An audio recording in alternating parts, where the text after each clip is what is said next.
अजीज़ बुनकर साथियों, आदाब।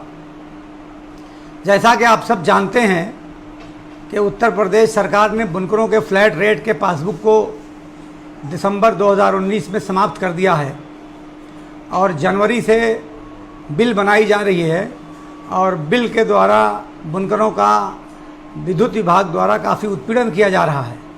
लेकिन इसमें मामला, चूँकि हमारी कोई भी लड़ाई विद्युत विभाग से नहीं है, चूँकि उनको जो सरकार से आदेश मिलेगा उसी के एतबार से उनको अनुपालन करना है। मगर सरकार ने जो ये निर्णय लिया है, इससे पूरी ये सनत और पूरा ये उद्योग तबाह और बर्बाद हो जाएगा और लाखों लाख की संख्या में जो बुनकर इस मझोले और लघु उद्योग से जुड़े हुए हैं, ये लघु उद्योग बंद हो जाएगा और तमाम लूम जो हैं वो कबाड़े के भाव हम लोगों को बेचना पड़ेगा। बुनकर यूं ही लॉकडाउन के बाद से पूरा भुखमरी का शिकार है। सारे पावर लूम काम धंधे बंद हैं, कहीं कोई माल बिक नहीं रहा है। जो बिक्री भी हो रहा है तो आधे दाम पे बिक रहा है। यानी जो बुनकरों के अलावा जो गृहस्था भी हैं, जो मास्टर वीवर हैं, उनके सामने भी रोजी रोटी का संकट लगता है कि खड़ा हो जाएगा, क्योंकि उसमें से भी आधे से ज़्यादा मास्टर वीवर ऐसे हैं जिनकी पूंजी ही समाप्त हो जाएगी घाटे में। अब इन परिस्थितियों को देखते हुए उत्तर प्रदेश पैमाने पर बुनकरों ने हड़ताल करने का निर्णय लिया है। उसी की रोशनी में आज हम लोगों ने पूर्व सांसद सालिम अंसारी साहब के वहाँ एक बैठक का आयोजन किया था और जिसमें कुल 15-20 लोगों को आमंत्रित किया था, जिसमें 8-10 लोग मऊ के थे और 5-7 लोग अदरी, कोपा, घोसी, पूरा, इन जगहों से हम लोगों ने बुनकर नुमाइंदों को एक लोगों को बुलाया गया था। हम लोगों ने इस बात का ध्यान रखा था कि लॉकडाउन का उल्लंघन न होने पाए और सोशल डिस्टेंसिंग का ध्यान रखते हुए उसमें हमको आंदोलन की रणनीति तय करना था ताकि सरकार तक हमारी बात पहुंचे।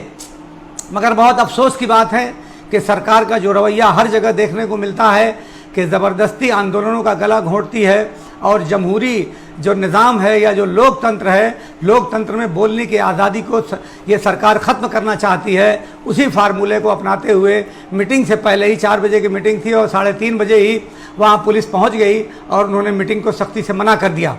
और हम लोगों ने जैसे तैसे करके, जो मऊ के लोग थे उनको फ़ोन से मना किया गया कि आज मीटिंग नहीं हो पाएगी। मगर कुछ लोग और जो रह गए थे वो मेरे आवाज़ पे 2-4-5 लोग आ गए जो कोपा, घोसी, अदरी के थे और वो मुलाकात करने के लिए आ गए। तो पुलिस का ये आलम है दबंगई का कि मेरे दरवाजे पर तमाम अधिकारी आकर खड़े हो गए कि किस तरह की मीटिंग हो रही है।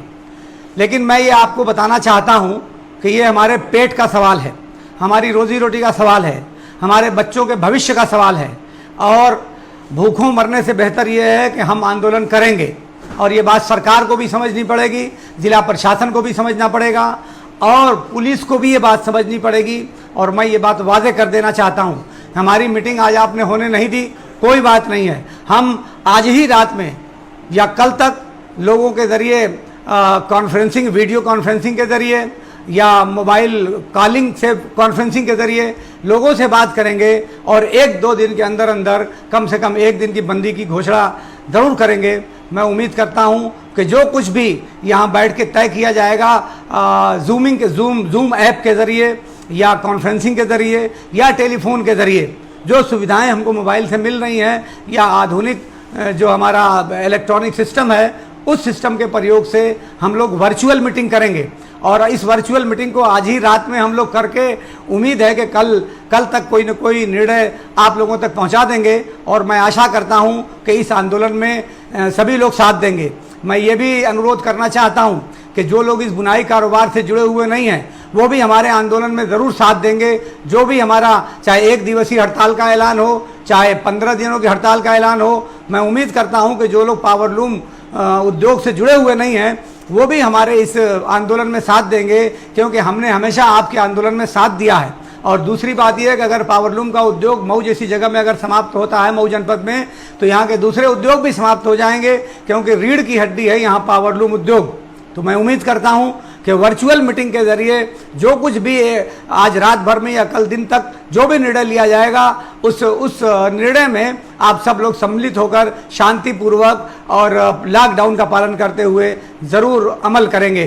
बहुत बहुत धन्यवाद, बहुत बहुत शुक्रिया।